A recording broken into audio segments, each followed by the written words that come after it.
Hello guys, how are you? Paula here. Welcome back to my channel, The Flavorful Home. If you're new, hi there. I hope you'll come back and visit often. I hope you find something that interests you and you learn something new. Today we're in my kitchen, but today we are doing cooking. I am going to make a basic white bread for sandwiches and slicing. It's from Michelle, from the Brown Eyed Baker. I've been following Michelle for years on Pinterest, from when it was just her and her husband, a young couple, to now she has 3 beautiful children. The Brown Eyed Baker has from soup to nuts. Her recipes are outstanding. If you don't follow her, you really should. She's on Pinterest, Instagram. She does have a website. Check the description box. You know I always say it, and I'll say it more than once on the video. I will link her white bread recipe that I'm making in the description box. Look at my cup. I have to show it off. This sweet Yorkie looks like my Violet. And this one kind of looks like how my Zuzu did. My son got me this for Christmas, and I love it. And I love my Yorkies, even though they're neurotic crazies. Anyway, I'm off the subject.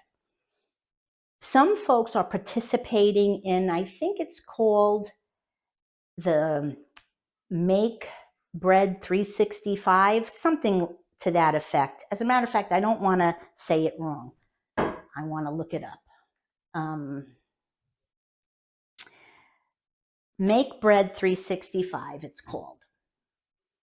And January is slicing bread. And some have never made bread. Some are afraid to make bread. I was petrified to make bread. I have not bought bread, and I know I've said this a million times too, since June of 2020. I used to make pizza dough like nobody's business, and I still do. But bread scared the crumbs out of me because, one, it would never rise. And I don't know the reason for this, because now I have no issues. So because I failed so many times, I just pushed it out of my head and didn't bother until everyone and their brother started making sourdough and bread at home. That, well, we know why. And I said, you know what, son of a gun, I'm going to do it. And I did. And it's not an issue for me anymore. And the more you make it, the more you know what to look for. So this is the easiest recipe that you can make. I don't think you'll have any issues with it. Let's get our ingredients together and get started. Come on. Alrighty, so here's your ingredients for this very simple white bread that's from the Brown Eyed Baker, and I will link her complete recipe in the description box. So remember to check it. I am having the recipe because I don't need 2 loaves. But if you do make the 2 loaves, know that you can absolutely freeze one. I've done that. Okay, so 2 1/4 teaspoons of yeast, instant yeast. 1 3/4 cups of nice warm water. Warm water brings the yeast to life. 2 tablespoons of sugar. A 1/2 tablespoon of salt. A 1/2 tablespoon of, not a 1/2 tablespoon, 1 1/2 tablespoons of cubed unsalted butter, softened. I didn't cube mine yet, and it's still on the cold side. I have 5 cups of flour here. I will start with 4, and if I see it's still too sticky, I will slowly move up to the 5. And you'll know if it's cleaning the side of your mixer bowl if you need to add the full amount of flour. I don't always. Sometimes I have some left. But these are your ingredients for basic white sliced bread. Now we're going to add them. Okay, I start with a half a cup of water that I put into my mixing bowl, and I dump, let me tilt you a little, my yeast into. Let me just use my knife. You don't really need to wait that long.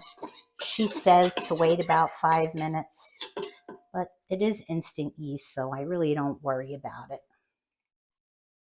And I'm going to dump my sugar because sugar feeds the yeast.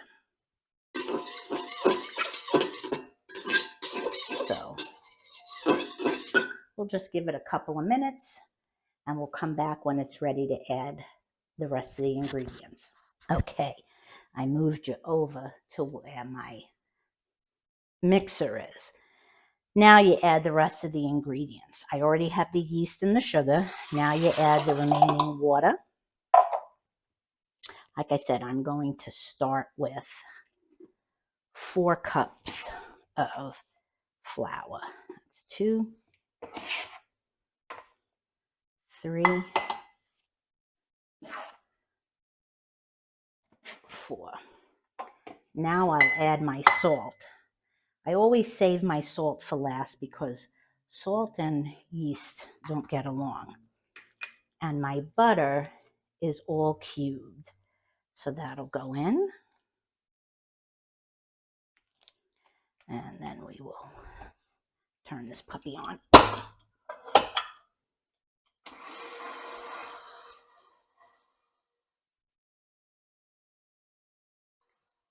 And it'll start to combine. You'll know pretty quickly if you need more flour. I usually do.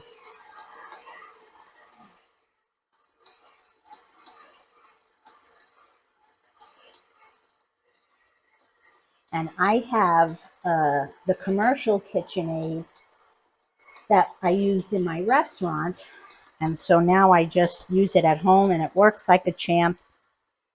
I always use it on 2 when I'm making my bread. And don't worry about it. It'll start to pull the stuff off the side.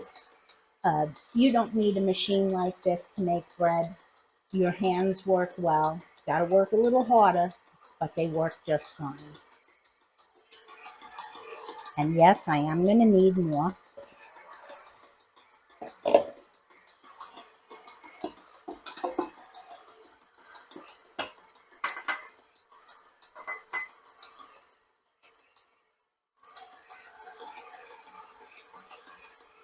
It's coming together slowly but surely.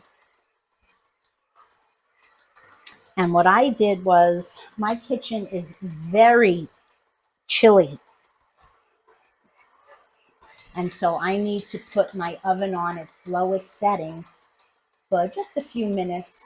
And then I shut it, and I'll put my bread to rise in there because I like to get the extra flour off, because otherwise my bread doesn't have a good rising time because it's too chilly in my kitchen. And you can see it's still on the sticky side, so I'm gonna add a little more. And you also can use your hands. I'll show you as it comes closer. You want slightly tacky. You don't want dry, because that makes it such a tough dough. You want a slight tap to it. Let me see if I could move you down a little so you can see it a little better.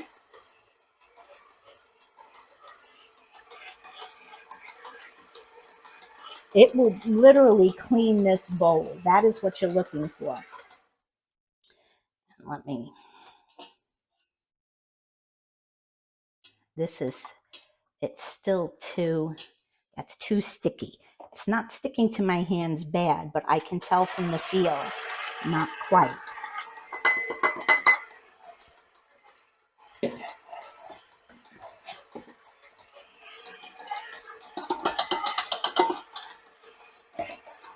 And guys, humidity, the weather affects baking. It just does.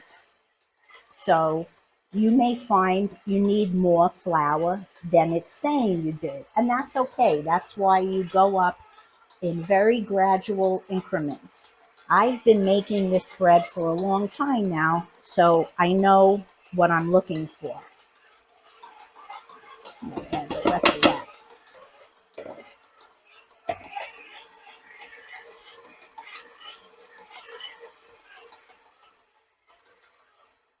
And it is starting to clean the bowl better. Let's see if I can get you in there a little more.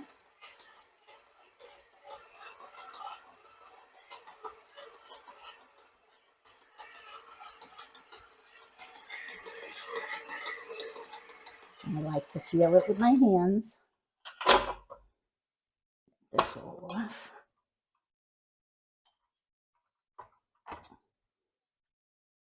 You know what? I'm actually going to get a little more flour. We'll come right back. Okay, I have about a half a cup in here. And I'm just going to add a little bit, not the whole thing yet. So that would be about a quarter of a cup. After you make bread for so long, you start to know what you're looking for through touch. You can feel if the dough is too stiff, that you went overboard with the flour. You can tell if it's just too sticky, it's not going to have the right, it's going to be too hard to work with. It's got to be right in the middle of that sweet spot. All right, let me, and I am there. I'm not going to add any more. We'll get it to finish coming together. And it will knead into this beautiful, smooth dough. And it's about 5 minutes. So in 5 minutes, we'll come back. Alrighty. You can see the bowl has been cleaned. I just scrape it off. It has a slight tack, but my hands are not coming away with flour with dough on it.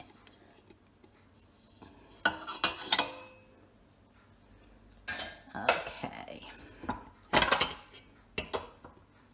I'm going to move over with you guys to prep it for rising. Okay. Just pull it out. And see that? That's what my bowl looks like. Sometimes it's more, sometimes it's a little less. But I just do this a couple of times with it.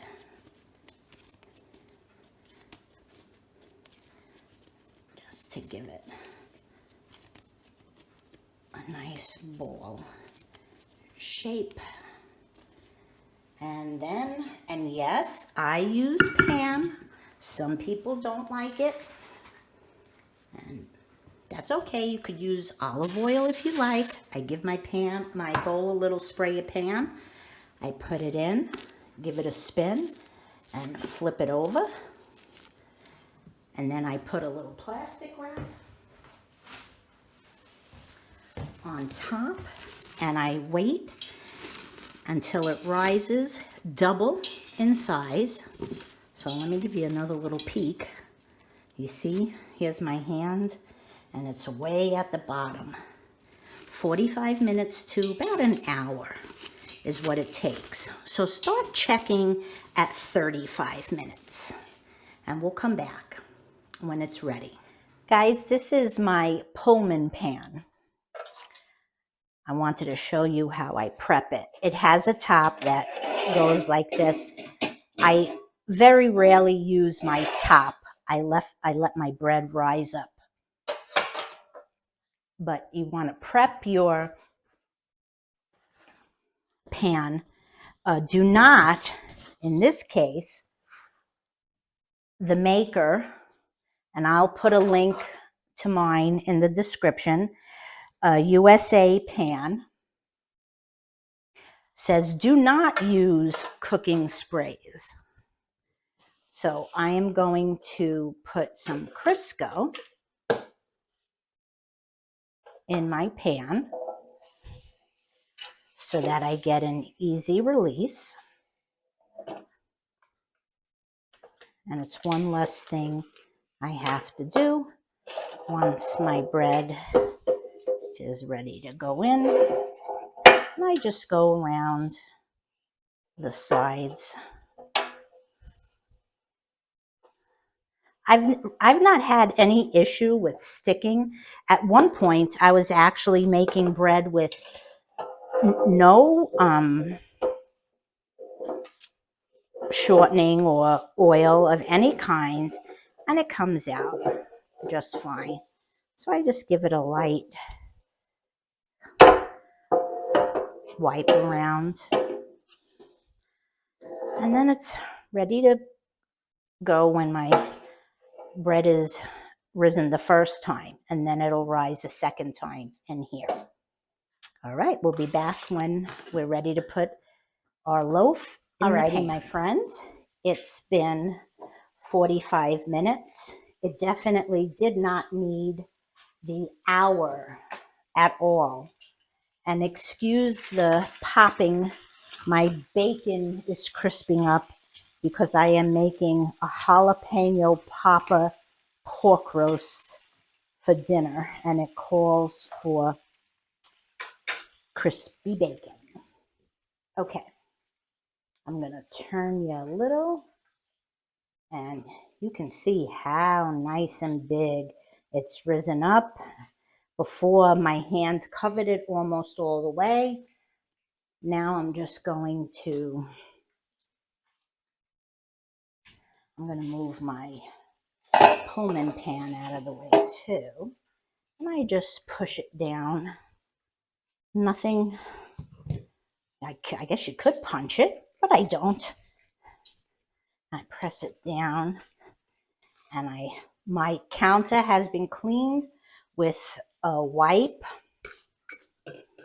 and onto it goes.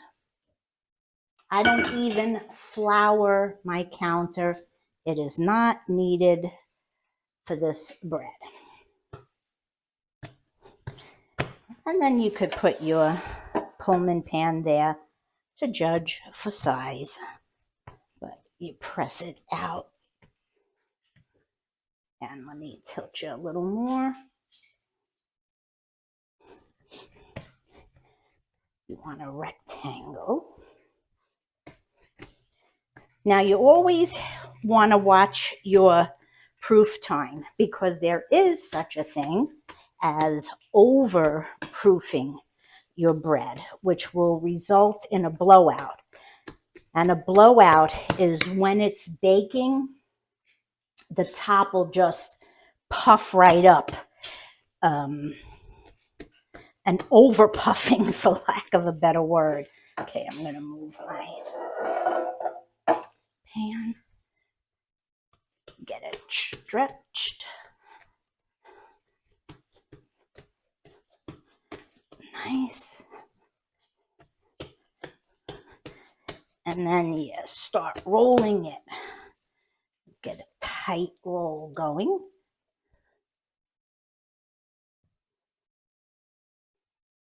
Like so. Pull it back. And you pull it over. And then you pinch. You want that seam sealed. Tuck in the end and squeeze. Tuck in the end and squeeze, and then do it again. Then you give it a roll. I'll put my pan back, and you're giving it a good forming.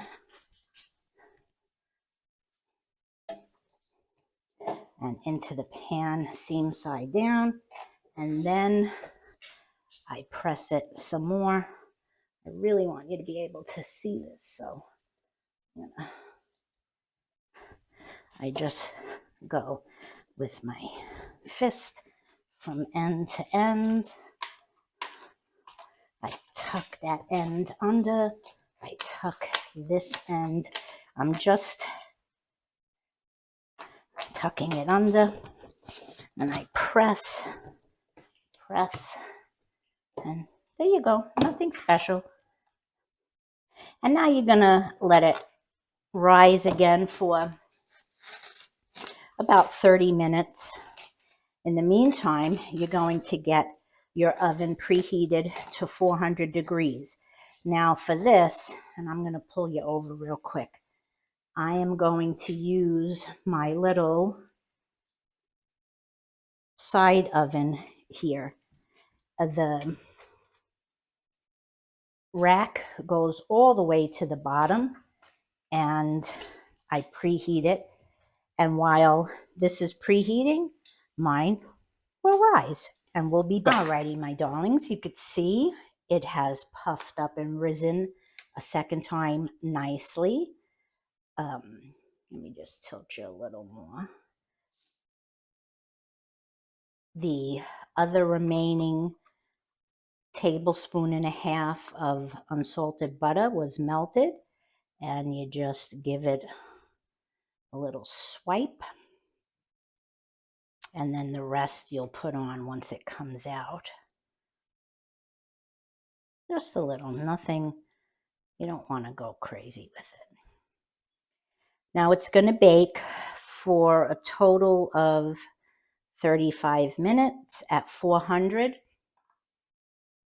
I, halfway through, take it out and turn it so that it bakes evenly.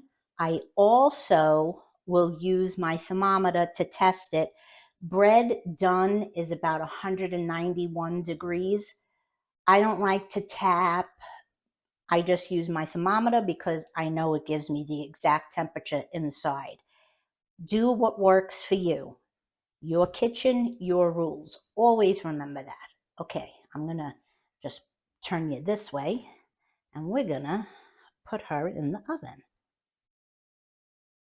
Okay. Oh, look.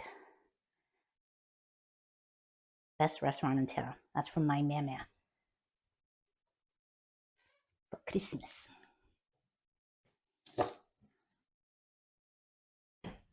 All right. And it goes. I lowered the rack down, and now I will give it 15 minutes and then turn it. All right, here's my beautiful bread. It's been baking about 34 minutes. This is my thermometer. I kind of stick it in the middle and let it go.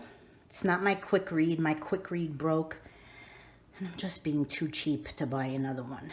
We're at 179, 186, 187, 192, 3, 4, 5. We're good. We are good. And it is just a gorgeous brown. I am going to give it, because my kitchen is so cold,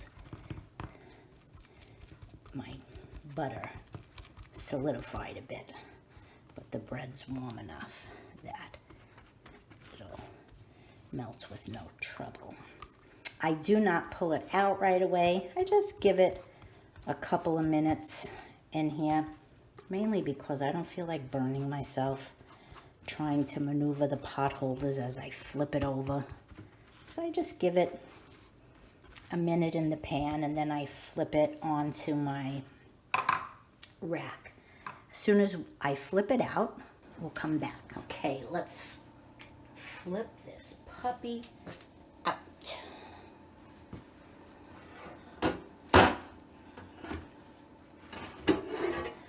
And there you go. Let me quickly show you the inside of the pan. The inside of the pan is beautiful. This bread is beautiful.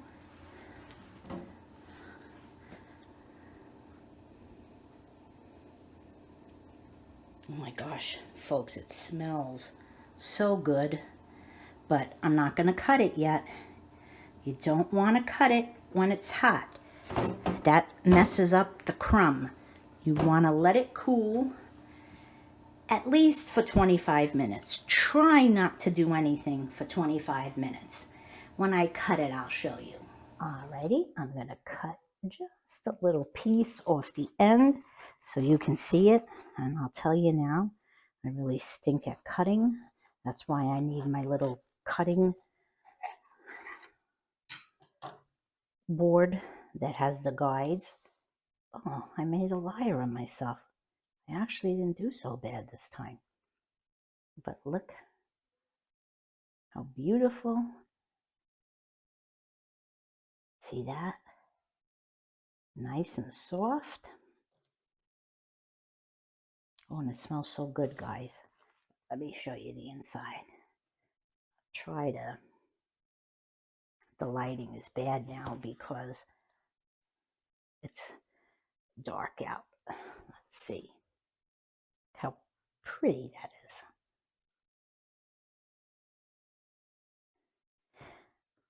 Remember, look in the description box so that you try this bread. It's delicious and easy. I'm going to show you what I put it in. These are my bread bags. I'll link these too. I got them on Amazon. I don't like to put them in plastic right away. I put them in these bread bags, and then I have a bread container, bread box, I guess you could call it. My gosh, remember the Tupperware ones? I have this. I'll show you.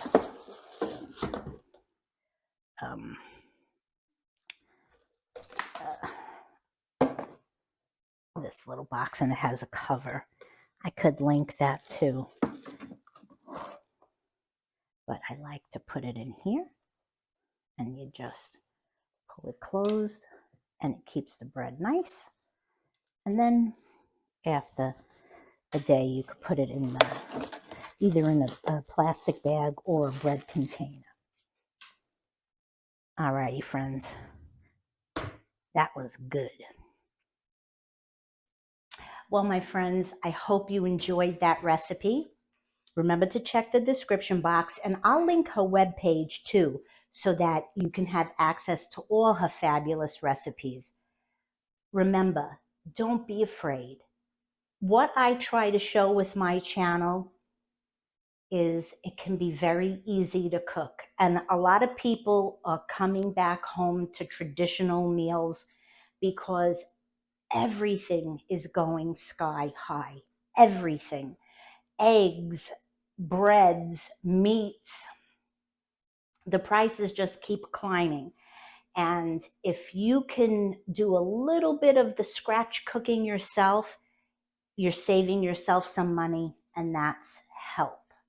I'm not saying don't ever buy store-bought, don't go out to eat. We all need a break. But just that little bit. And not only that, you're feeding your family food that you are making yourself, and you know what goes in it. So give this recipe a try, and until next time, go create something wonderful. Bye-bye.